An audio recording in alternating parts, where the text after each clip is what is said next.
Ya, lagi diulang. Assalamualaikum warahmatullahi wabarakatuh. Perkenalkan, nama saya Tiara Nabila. Di sini saya selaku moderator bersama teman saya Dimas akan membuka acara pada hari ini, yaitu podcast bersama narasumber kita, Abah. Untuk rekan saya, Dimas, dipersilahkan membuka. Assalamualaikum warahmatullahi wabarakatuh. Salam. Sore ini kita akan melakukan diskusi bersama Abah tentang materi aspek hukum dalam ekonomi Islam. Assalamualaikum warahmatullahi wabarakatuh. Waalaikumsalam warahmatullahi wabarakatuh. Baik, teman-teman semuanya, khususnya yang ada dari kelas 1A akuntansi. Ini anak-anak baru nih, mahasiswa baru dari UNIS untuk prodi akuntansi. Ya, langsung aja sama Abah diarahkan untuk terbiasa melakukan suatu seminar. Jadi kita langsung melakukan seminar virtual melalui Zoom. Ya, dalam kesempatan ini nanti secara bergantian kita akan melakukan diskusi berdasarkan pertanyaan yang diajukan oleh teman-teman yang ada di sini. Di sini saya perkenalkan, pertama ada Tiara. Ya, Tiara, nama lengkapnya apa Tiara? Tiara Nabila, Abah. Tiara Nabila. Yang berikutnya saya lihat ada M. Dimas Prayuda. Silakan Dimas memperkenalkan diri. Di unmute. Perkenalkan, nama saya Muhammad Dimas Prayuda Laika dari kelas 1A akuntansi. Baik. Kemudian berikutnya ada Sevina Devita. Silakan memperkenalkan diri. Perkenalkan, nama saya Tia Devita dari kelas 1A akuntansi. Oke, yang berikutnya adalah Devi. Silakan Devi. Perkenalkan, nama saya Devi, saya dari kelas 1A akuntansi. Oke, lalu yang terakhir adalah Dini Widianingrum. Silakan Dini. Perkenalkan, nama saya Dini Widianingrum dari kelas.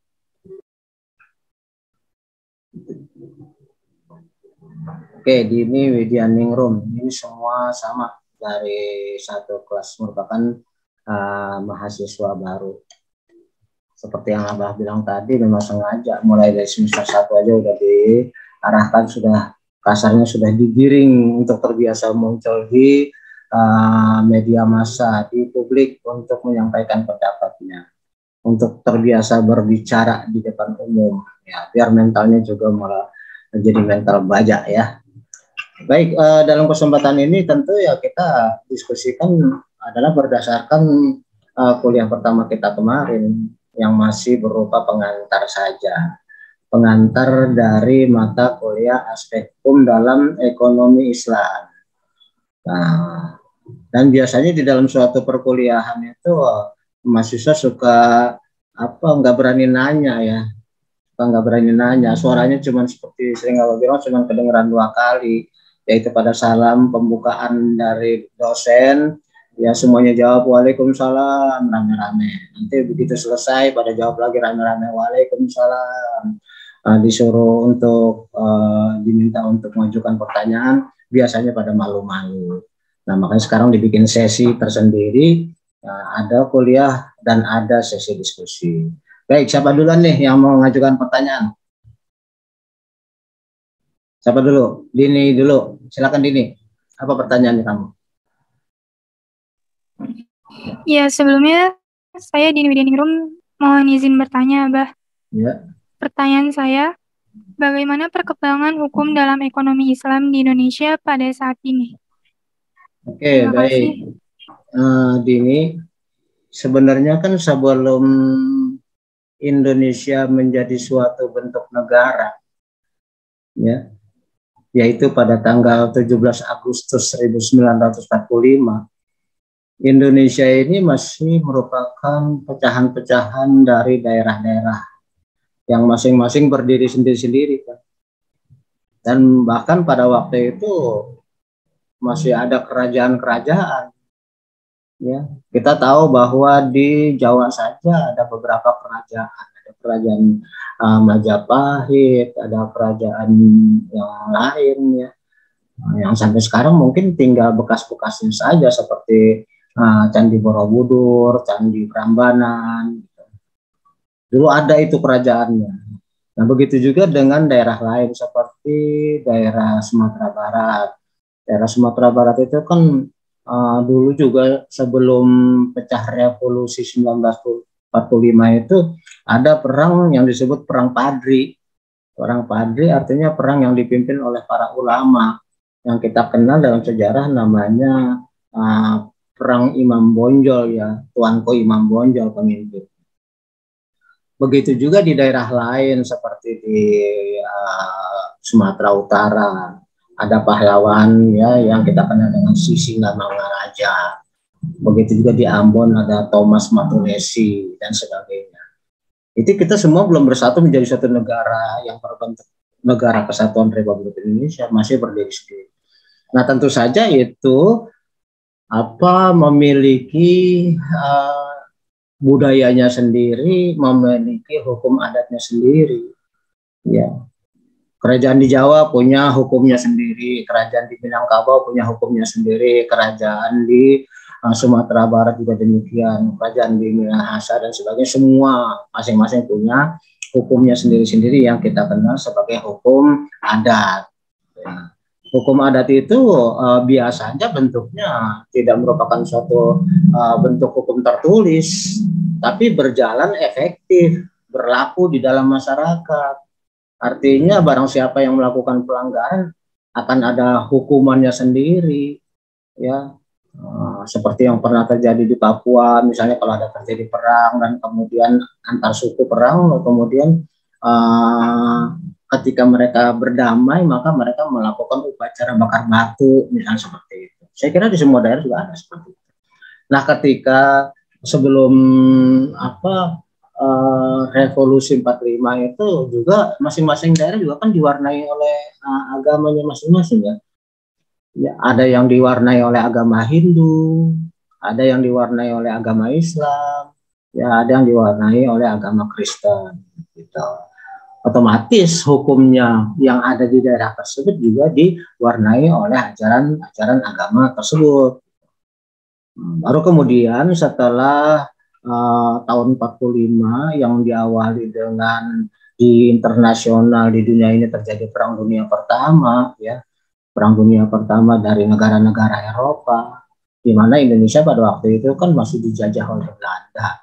Belanda itu masuk ke dalam kelompoknya tentara sekutu ya, melawan tentara Jerman, Jepang dan Italia. Nah, dalam periode tersebut tentara sekutu mengalami kekalahan sehingga Belanda sebagai pihak yang ada di pihak sekutu terpaksa harus keluar dari Indonesia karena merupakan pihak yang kalah. Maka masuklah tentara Jepang sebagai pihak pemenang. Nah, maka Indonesia kemudian dijajah, digantikan dari Belanda menjadi Jepang. Nah, kemudian dalam Perang Dunia Kedua terjadi pergiliran di mana kemudian tentara sekutu yang menang, sehingga kemudian Jepang kalah ya, Belanda masih di luar, belum masuk lagi, tapi kemudian Belanda berusaha untuk membonceng tentara sekutu untuk kembali menjajah Indonesia. Nah, disitulah kemudian kita memproklamasikan kemerdekaan Republik Indonesia dengan proklamasi yang dibacakan oleh Bung Karno, ya, yang selanjutnya akan menjadi presiden pertama dari negara yang baru terbentuk itu. Maka berarti perkembangan hukum itu sebelum terjadi revolusi itu masing-masing daerah pada masa penjajahan Belanda diwarnai oleh hukum Belanda, pada masa Jepang diwarnai oleh hukum Jepang. Maka begitu revolusi kita berusaha untuk membentuk hukum sendiri. Nah, ada hukum-hukum yang kita sudah gantikan dari hukum Belanda yang semula berlaku menjadi hukum nasional. Nah, tapi ada juga hukum-hukum yang sampai saat ini masih peninggalan Belanda, belum sempat kita gantikan dengan hukum nasional gitu. Ya, jadi perkembangan seperti itu. Tetapi hukum adat gimana? Hukum adat ada sebagian ya yang juga ikut dimasukkan menjadi hukum nasional. Begitu juga dengan hukum agama. Ada yang menjadi hukum nasional. Ya, misalnya hukum undang-undang perkawinan itu masuk menjadi hukum nasional, tapi diwarnai oleh ajaran Islam. Ya. Begitu juga dengan peraturan-peraturan yang lain. Jadi dalam perkembangannya hukum yang ada di Indonesia dari dulu sampai sekarang, yaitu hukum adat, hukum agama, dan hukum nasional yang baru muncul setelah Indonesia merdeka, itu kemudian berpadu membentuk hukum baru yang sesuai dengan kondisi modern sekarang. Saya kira begitu, Dini ya, ininya jawabannya. Silakan yang berikutnya. Tiara deh. Silakan Tiara, apa pertanyaannya? Ya. Sebelumnya perkenalkan, nama saya Tiara Nabila. Mohon izin bertanya, Abah. Ya. Yang saya ingin tanyakan adalah apakah ada potensi-potensi tersendiri dari ekonomi Islam dan ekonomi konvensional, dan apa perbedaan potensi dari keduanya? Terima kasih. Oke, baik. Terima kasih Tiara. Saya kira setiap hukum ya, apalagi yang sudah berlaku positif dalam arti sudah berlaku di suatu negara, itu tentunya dipandang memiliki potensi yang positif untuk negara tersebut. Ya, misalnya hukum Belanda yang diberlakukan dari negara Belanda ke Indonesia selama masa penjajahan, tentu bagi pandangan Belanda itu baik untuk negara dia dan baik untuk negara jajahannya, yaitu Indonesia. Gitu ya. Sementara begitu Indonesia merdeka, tentu Indonesia memandang bahwa ada sebagian hukum-hukum yang dari Belanda itu tidak cocok dengan kehidupan dan corak budaya bangsa Indonesia, makanya kemudian diganti dengan hukum nasional kita sendiri. Gitu ya.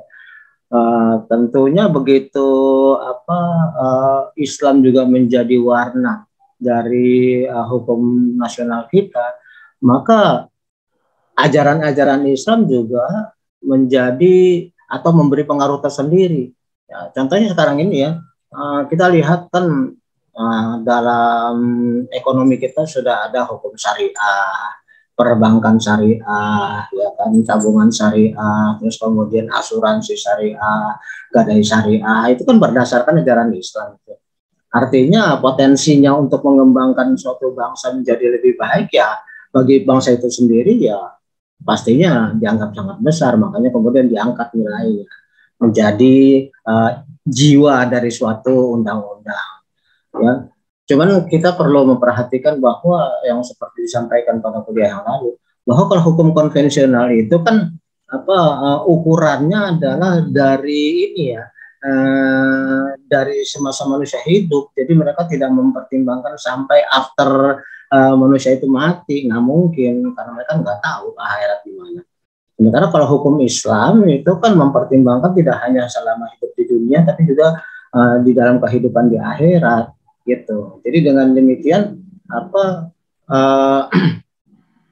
suatu hukum yang diajarkan oleh Islam itu bernilai bukan hanya untuk kehidupan di dunia, tapi juga mempertimbangkan bagaimana nanti pengaruhnya terhadap kehidupan orang setelah mengalami kematian. Karena tiap catatan, tiap amalannya itu baik yang baik maupun yang buruk kan ada catatan, ada ganjarannya.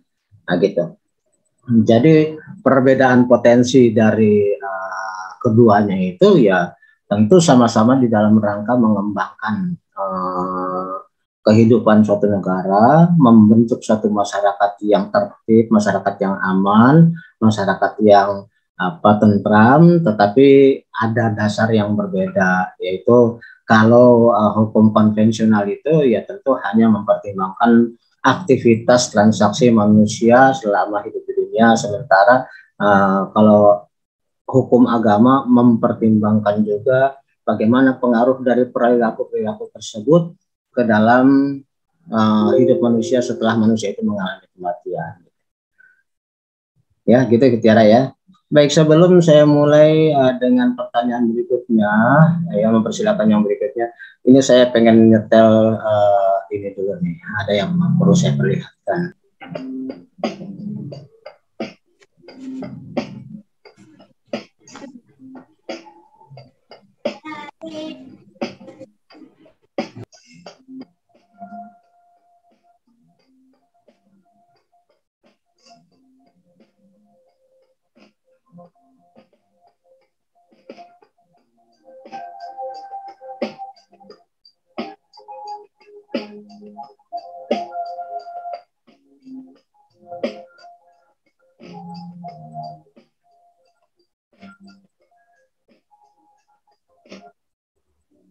Oke, gimana, Dini? Siapa yang salah dalam kasus ini? Dini? Iya, Bah. Gimana? Di dalam video ini pihak yang salah siapa?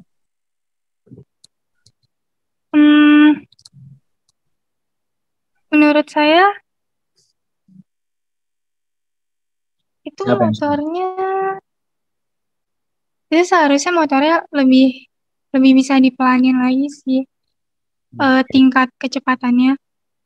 Lalu angkotnya juga harus bisa lebih dikontrol lagi tingkat kecepatannya. Oke, terus kalau menurut ini teman yang lain? Mungkin dari pihak di jalan lalu lintasnya, Bah, seharusnya ada rambu-rambu yang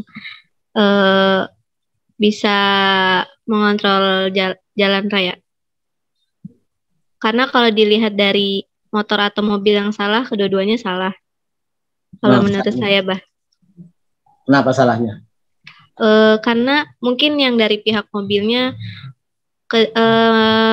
melaju dengan cepat karena nggak ada rambu di lain sisi, jadi yang lain sisi juga nggak tahu kalau yang di sisi mobil tuh nggak ada buat lampu merah, jadi sama-sama nggak tahu kalau ada mobil atau motor yang lewat gitu. Iya. Oke, kalau yang lain gimana? Sevina, gimana? Salah dua-duanya sih, kalau kata saya. Kurang hati-hati sama itu rambu-rambu lalu lintas.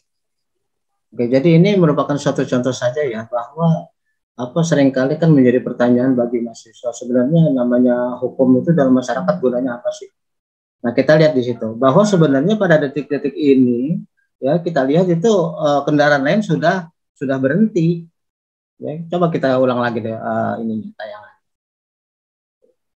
Itu kendaraan yang lain sudah berhenti, artinya lampu merah ada di mana kan kita tahu. Nih, ini jalan semua ya. Jalan semuanya. Nah, terus kemudian itu coba sebelah sana. Kan kendaraan yang lain sudah berhenti kan. Tapi angkot merah ini masih nyelonong aja. Berarti yang salah siapa? Angkot. Nah, angkot merah. Karena temennya itu udah pada berhenti, tapi dia yang masih jalan terus. Ya kan? Coba nih diulang lagi tuh. Kita lihat semua udah berhenti tuh. Biru-biru itu mobil yang lain. Tapi ini angkot nyelonong terus tuh. Padahal dari sini tentunya kalau di sana udah merah, sini udah merah, sana udah jalan dong. Tapi dia karena nyerobot terus ya otomatis. Ini artinya bisa kita simpulkan bahwa hukum itu sebenarnya kan untuk mengatur manusia bertingkah laku. Tapi kalau kemudian hukum itu tidak digubris, peraturan lalu lintas itu tidak dijalankan, harusnya lampu merah itu stop, berhenti, tapi masih terus, maka yang terjadi adalah seperti itu. Karena kan kesempatan berhenti pada satu sisi, yang lain jalan. Kalau semuanya jalan, ya itulah yang terjadi. Kita nggak tahu nih, karena terlalu banyak, barangkali kalau kita setel semuanya, barangkali berikutnya itu akan ada korban-korban yang mungkin kalau ini ketabraknya kayaknya ringan nih, cuma pada jatuh aja ya, dan angkot itu bukan berhenti juga, nggak jalan terus. Kadang-kadang kan kendaraan besar misalnya sampai korbannya itu tergilas, tergiling, ya kan banyak sekali seperti itu. Karena apa? Ya tentunya karena kurang sadaran kita terhadap suatu peraturan yang memang harusnya dipatuhi. Itulah gunanya hukum. Oke. Sahabat Kompas.com, oknum polisi di Medan diamuk warga lantaran diduga meminta uang Rp200.000 saat menilang seorang pengendara. Ketika itu, pengendara sepeda motor datang dari arah Universitas Sumatera Utara menuju Jalan Setiabudi. Setibanya di simpang kolam renang Selayang Medan, ia diberhentikan oleh oknum polisi berinisial BribKP. Kemudian BribKP mulai menanyakan tentang kelengkapan surat berkendara. Namun, pengendara itu tidak memiliki SIM dan BribKP pun meminta uang sejumlah Rp200.000. Saat itu warga menduga polisi tersebut gadungan karena tidak memiliki tanda pangkat.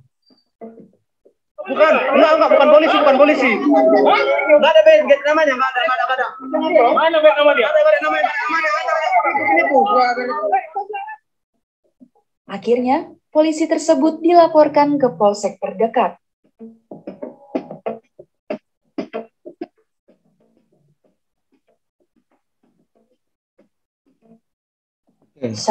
Jadi ceritanya ini semula diduga oknum ya, semula diduga polisi gadungan karena tidak ada tanda pangkatnya.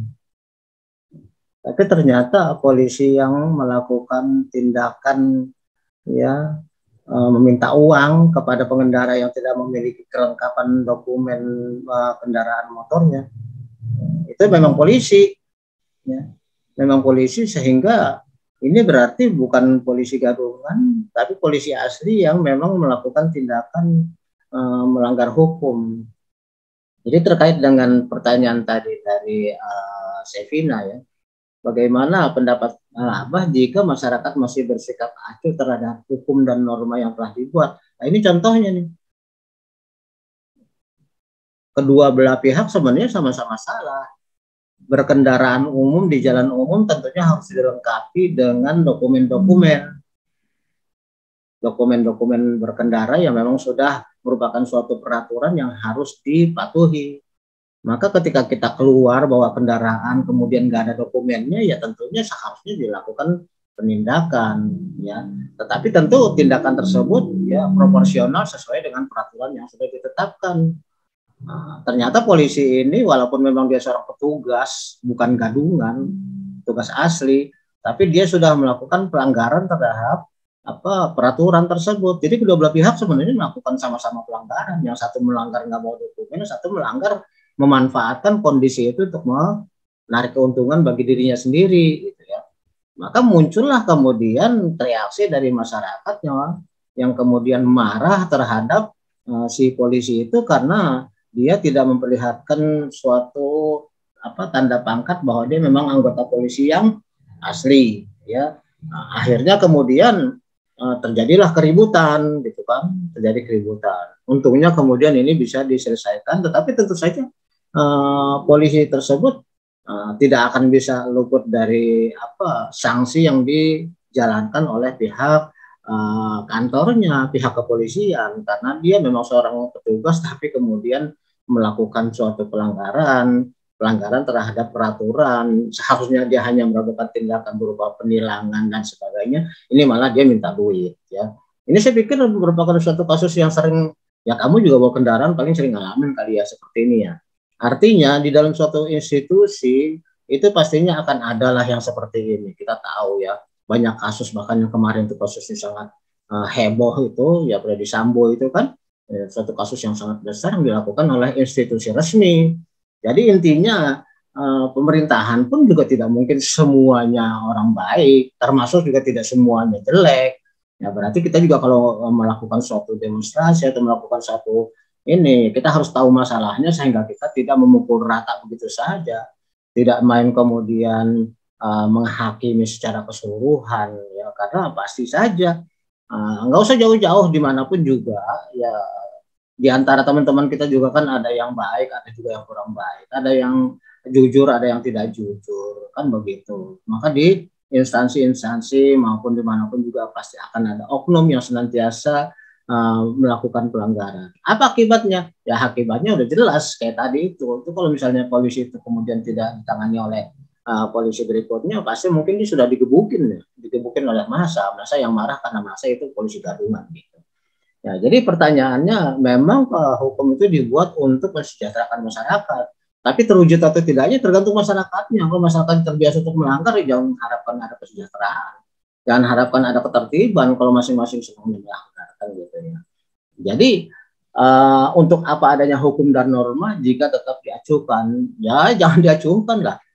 Kan kita yang buat, masa kita kemudian melanggarnya sendiri. Ya, apalagi oleh petugas yang seharusnya dibentuk untuk menegakkan hukum. Kalau kemudian dia sendiri yang melakukan pelanggaran, ya otomatis ya, kacau balau lah masyarakat jadinya. Oke, itu pertanyaan saya, jawaban saya untuk pertanyaan Sevina. Silakan yang lain yang belum mengajukan pertanyaan. Ya, silakan siapa? Assalamualaikum, perkenalkan nama saya Devi. Ya. Untuk pertanyaan saya mengenai PowerPoint yang kemarin Abah bahas, untuk di slide pertama itu membahas tentang hukum dan masyarakat, bahwa masyarakat adalah makhluk sosial, artinya mereka tidak bisa hidup sendiri, tetapi harus berdampingan dengan orang lain. Nah, pertanyaannya, apa peranan hukum dalam kehidupan masyarakat itu sendiri menurut Abah? Terima kasih, Kak. Oke, ini juga masih terkait dengan pertanyaan sebelumnya. Artinya masyarakat memang hidup bersama, masing-masing punya kepentingan, masing-masing punya keinginan, ya. Dan tentunya keinginan itu harus disalurkan secara baik ya, bukan dengan cara katakan adu otot.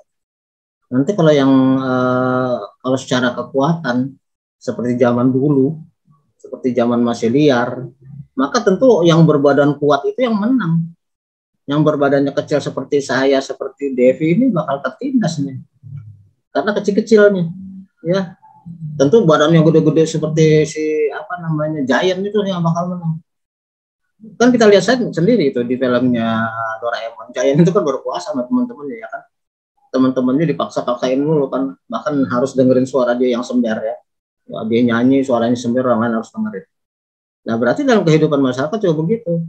Kalau semua orang memaksakan kehendaknya sendiri berdasarkan kekuatan fisik, ya hancurlah masyarakat. Oleh karena itulah maka harus ada suatu aturan, harus ada suatu rule of the game, aturan main, bagaimana caranya supaya yang kecil, yang lemah itu terlindungi, tidak kemudian menjadi korban ke sewenang-wenangan dari orang yang badannya kuat atau yang ekonominya kuat, kan gitu. Mungkin bukan hanya badan tapi juga ini ekonominya. Berarti nanti orang-orang kaya akan seenaknya sendiri dong. Dia punya uang, dia bisa katakanlah mengundang jawara, mengundang pasukan untuk nyewa orang, untuk bisa melindungi dia, untuk bisa supaya keinginannya tercapai, gitu kan. Tapi kalau orang yang badannya lemah, begitu orang miskin, begitu bukan siapa-siapa, hanya rakyat kecil, ya kalau nggak ada yang melindungi ya pasti nanti dia akan menjadi pihak yang tertindas, gitu. Oleh karena itulah maka hukum diperlukan supaya yang lemah dilindungi, ya kan, terus kemudian yang kuat dibatasi, ya, supaya yang lemah bisa menjalankan apa yang jadi keinginannya, begitu juga yang kuat tidak memaksakan kehendaknya. Kalau begitu caranya, maka nanti yang jadi presiden yang badannya gede-gede dong, itu pasti dari kalangan militer melulu tuh. Jokowi yang badannya kecil, kurus, tinggi, nggak bakal jadi presiden kalau berdasarkan kekuatan fisik, ya. Tidak mungkin. Pasti yang jadi presiden itu hanya orang-orang kaya saja dong, kalau memang berdasarkan kekuatan ekonomi atau kekuatan senjata, kekuatan militer dan sebagainya. Maka diperlukanlah hukum untuk mengatur, untuk bisa jadi anggota DPR, bagaimana caranya, untuk bisa menjadi anggota kabinet, menjadi presiden, menjadi menteri, bagaimana caranya? Itulah diperlukan hukum. Sama seperti ya kamu juga, bagaimana caranya supaya bisa jadi jadi pemuka masyarakat, misalnya seperti itu. Kan semuanya juga ada aturan-aturan lainnya ya. Ada cara-caranya sendiri. Oke, terakhir nih kita lihat nih ada video juga yang mungkin bisa kita saksikan.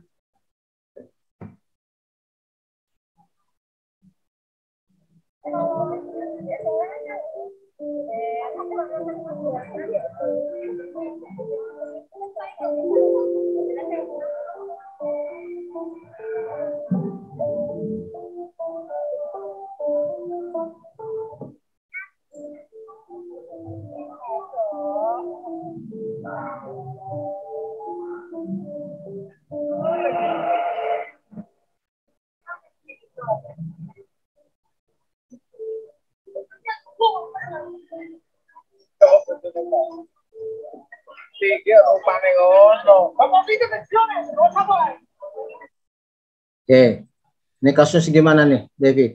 Menurut kamu? Kasus tentang apa nih? Tentang perselingkuhan. Gimana ceritanya? Menurut saya, Pak Kades itu memanfaatkan suatu jabatannya sebagai Kades dan mungkin dia untuk menarik perempuan jadi mau selingkuh sama dia. Iya, yang salah siapa dong? Yang salah Pak Kades. Yang salah Pak Kades? Kan selingkuh. Iya, dia menduakan istrinya gitu dengan mungkin dengan jabatannya sebagai Kades gitu. Jadi itu untuk menarik si perempuan untuk dari sini. Oke, menurut Ara gimana? Yang salah siapa, Ara?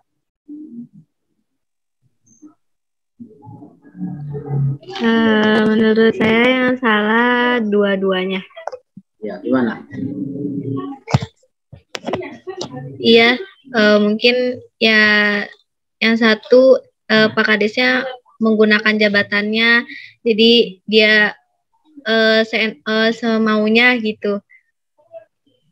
Sedangkan yang satu lagi salahnya kenapa? Mau diajak ini berselingkuh. Iya, berarti dua-duanya salah. Artinya seperti yang kamu pernah nggak dulu di RCTI itu suka ada kejahatan itu bukan hanya karena kemauan, tapi juga ada kesempatan. Betul? Masih ingat nggak? Iya, ya? Artinya ini bukan hanya kemauan Pak Kades sendiri, tapi ada kesempatan. Kesempatannya apa? Ya itu istri orang mau. Biar Pak Kades itu berdarah-darah pengen sama istri orang, tapi kalau orang si perempuan itu kemudian tahu harga dirinya dan kemudian dia juga bisa jaga dirinya, tentunya Pak Kades itu gigit jari, nggak dapat sambutan. Kan yang namanya tepuk tangan tuh ya dua-duanya supaya bunyi, ya kan? Kalau salah satu aja kibas-kibas ya nggak akan ada bunyinya. Nah ini juga dalam perselingkuhannya. Ya satu mungkin karena merasa punya jabatan, merasa orang hebat, merasa punya kuasa, maka dia punya power untuk mendekati istri orang lain. Dan yang perempuan itu tentu ada maunya juga. Wah ini dengan Pak Kades mungkin bisa selingkuh dengan Pak Kades hebat, gitu ya, dengan pejabat. Ya mungkin juga Pak Kadesnya itu mengiming-imingi pemberian apa gitu kan, sehingga keduanya saling mengisi sebenarnya.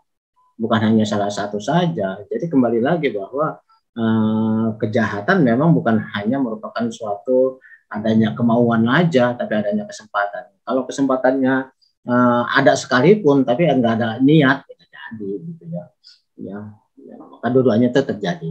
Baik, jadi kesimpulannya bahwa norma hukum itu memang merupakan suatu kaidah-kaidah yang kita tahu hidup di dalam masyarakat dan kemudian akan menjadi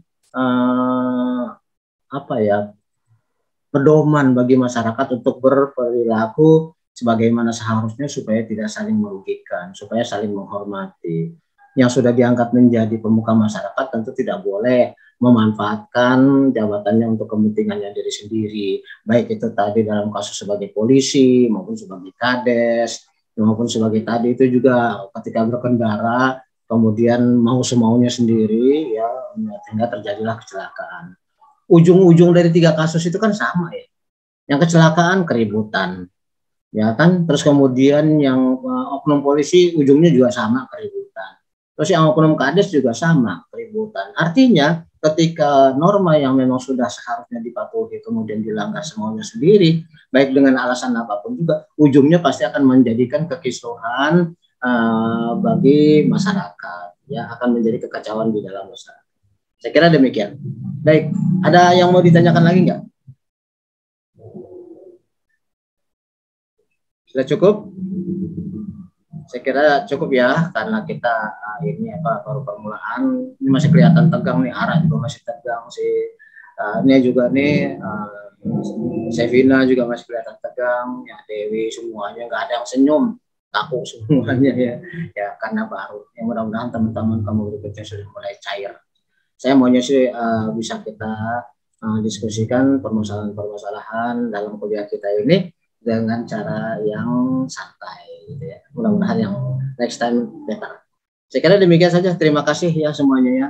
Dini, Devi, Tiara, Sevina, dan Dimas, terima kasih atas kehadirannya di dalam diskusi ini ya. Saya ucapkan wabillahi taufiq wal hidayah. Wassalamualaikum warahmatullahi wabarakatuh. Waalaikumsalam warahmatullahi wabarakatuh. Terima kasih, Abah. Terima kasih, Abah.